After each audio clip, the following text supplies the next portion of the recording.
college. What's the growth in comparison? Like, so the job that you have now compared to a college job, do you have a higher chance at growth with a college job, or is this really kind of a back and forth thing? Or is it really just if you start your own business and do your own thing, then that's your thing? If you have like your own private practice, then yeah, you could make more money. But like my roommate, she's a social worker. She has her degree in social work as well. And like, does? Really? Yeah. Okay. Yeah. And she how she like watches it and she's like, "What's that about, brother?" What's that supposed to be? Yeah. Okay, anyway, so yeah, she works at a homeless shelter, and like honestly, like it's like, and the funny thing is that she's a social worker, right? Yeah. She is like 3 years older than me, and she used to be an RBT, which is what I am. And she's the same amount as miserable as I am right now. So why would I do that? Why would I go through all of the college? Did you notice while you were in the college that it was less about what you were learning and more about what you were thinking? Yes. And nothing about like my first 2.5 years of college had nothing to do with my major. Nothing at all. What would you say would be like the most prominent thing that you learned while you were in college then? Basically how to be like a cultivating individual that like, this is literally Yorkville 115's fucking slogan. A cultivating like individual that enriches society, but you know, aimed in a specific direction. So after we were talking like a lot about how these colleges are shaping and almost creating these mindsets for the students that come in there politically wise. Right. So do you think that starts in high school? Even before that? I think that it does because of like what you were saying the other day on the way back from Colorado when you were talking about the history books and shit. Like, what? Okay, refresh my memory. What exactly you were was saying? How like some certain things aren't in history books. Like for example, Christopher Columbus. Why did we all grow up thinking that he was a good guy? That's the way we were taught. That's. But he's an awful person. And it comes out later. Mm-hmm. I don't know. That's why I was saying all those things though, because it's more of, was he actually even a bad guy, right? Like, yeah, from what we know about him right now, he was a bad guy. But he was taught to us as a good guy. A good guy. And now he's taught as a bad guy, right? So my point is... No. They don't even talk about it. They don't even discuss it? They don't even talk about it now. What do you mean? Because if they're gonna... when I was growing up, I was taught that, you know, Christopher Columbus, like, found our country or whatever. He did the whole thing. I don't know, you know?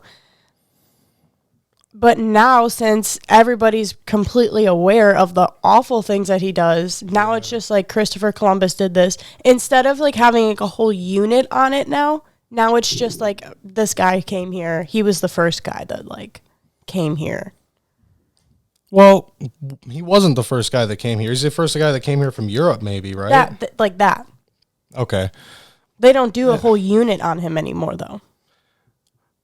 That is kind of ridiculous, though, because that is exactly who we are as a society. We need to know if we came from something that was evil, right? Because then this is how we don't repeat evil. Mm-hmm. And that is the biggest missing piece in society today, is that we don't look for solutions. We don't look at, okay, what did we do in the past? What are we doing right now? How is it similar? And how can we change what we're doing right now to make the next thing better? We have two opinions. We have two people that are saying, I want this and I want this, and there's no middle ground with everything. So I'm saying that, yeah, Christopher, bad guy. But it's important to know who he is and what he was about. It's important to know exactly who he is. Exactly who he is and exactly what he was about and exactly what made that guy, right? So now we can identify, like, they're all fucking narcissists, but, like, who are the narcissists right now? Right? So like people have identified Donald Trump as one, which he probably is, right? Okay, there's your first one. But they're just saying that because he talked a little bit derogatory, right? So they can paint that picture about him. So maybe he is, but maybe we should compare him to one of our historical narcissists. So we're like, okay, well, historically he's doing the same things. The best they had on that guy, they try to compare him to Hitler. You went too far. That guy's not Hitler. He's not the opposite of Hitler, but he's not even relatively similar. No, So, Hitler was a bad guy. and when Hitler spoke, it was out of anger.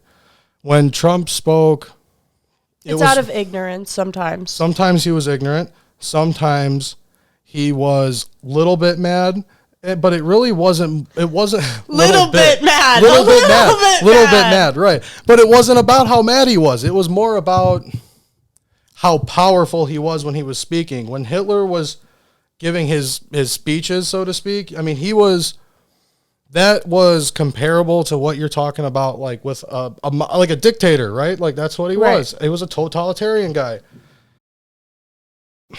They go too far, and then you lose people like me. Okay, I'm on the fence about the guy. I don't care if he's a narcissist. Okay, economics, we're okay. I'm on the fence about who the guy is personally, but when you're like, oh, he's Hitler, makes me think he's not really much like Hitler at all. Right, because he's not Hitler, he's Trump. And they're not the same people. No, right? they're not the same people. But that's all relative. So going back to school and how they try to teach you, when you got into college, how political do you think learning was?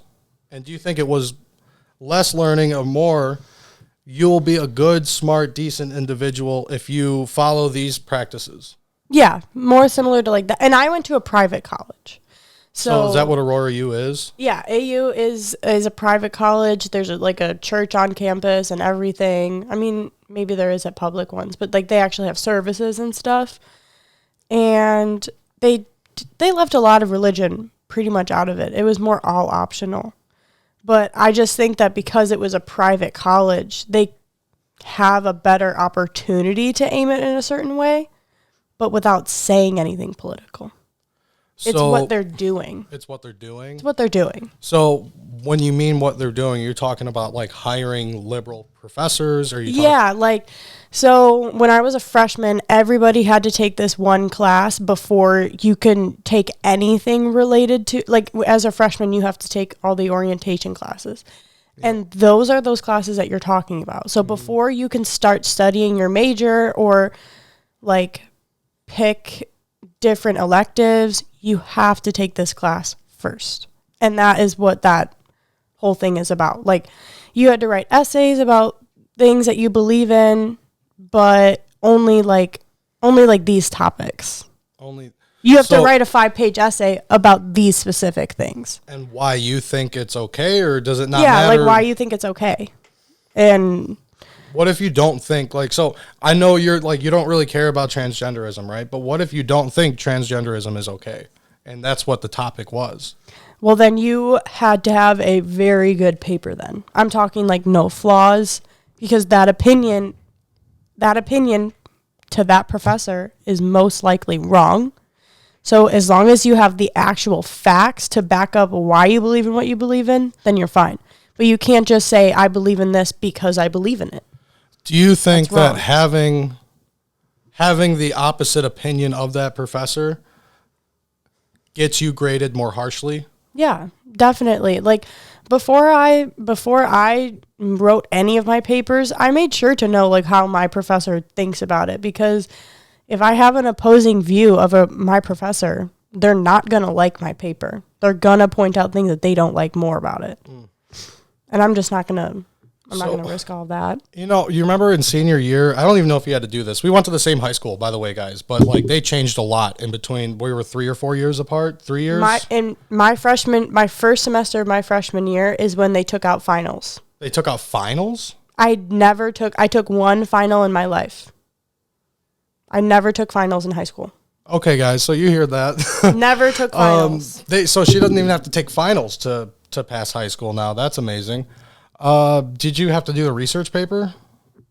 Big research paper? Big research paper. Yeah, I think it was, I can't remember. I think it had to be like 1,000 words or something. Maybe more. I'm not, that's the last paper I ever wrote, guys.